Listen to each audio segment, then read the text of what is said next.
Hey everybody, I'm Chuck. And I'm Simon. And we're here for Baldwin Filters, and we want to show you a little fuel filter install today.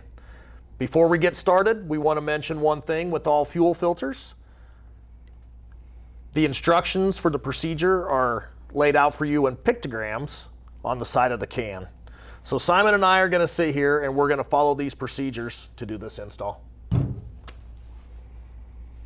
So the first thing, after you purchase your product from your local vendor, you get it home, you're going to do a service, inspect that filter for any damage to ensure that there's no dents, no cuts in the gasket, no damage to the threads.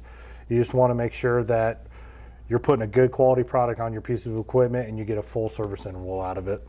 The reason why we bring that up, if you have a damaged filter, if there's a dent on the dome or if there's a cut in the gasket, those could lead to big leaks, poor performance, and you're going to be generally unhappy. So going from there, we're going to follow this. What are we going to do next here? So remove your old filter, go ahead and clean that seal surface and ensure that housing or header is clear of any foreign debris, any contamination that you don't want to get into your clean filter.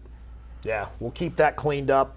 Make sure that the gasket from the old filter is gone off of that header tube prior to install the new filter.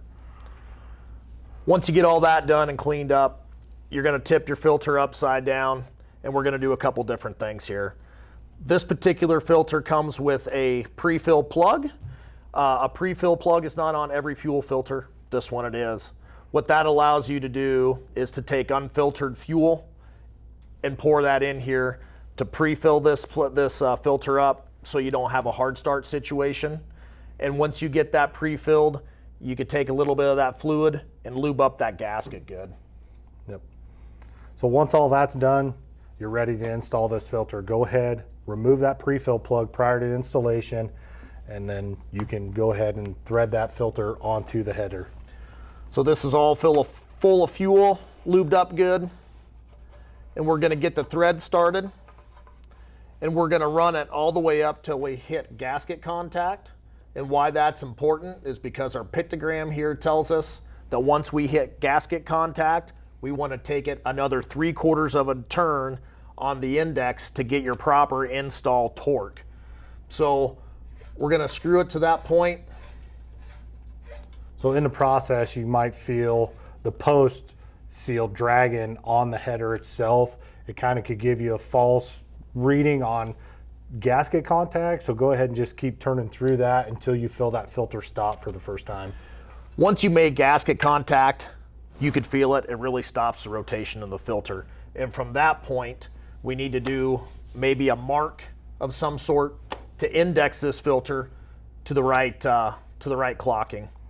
Yeah, and depending on the application, it might not be possible to physically get that filter to that specific point by hand. We don't recommend it for installation, but if you have to, you can use a filter wrench to finish that rotation to achieve that 3/4 of a turn. And if you're going to use a wrench, just be sure that you get as close to the header as you can with your wrench, because if you're up here, the chances of damaging the filter are way less. If you try to torque on the filter down here, you could poke a hole, crease the side, which could actually really damage that filter badly. And reduce the performance. So you follow those steps and you'll be good to go. There's only a couple things you need to do left. Once you get this on there, you want to start your piece of equipment, run it, check for leaks, and if you don't have any leaks and you don't have any damage, you had a successful install. Thank you for watching this, and we'll see you next time. Thank you.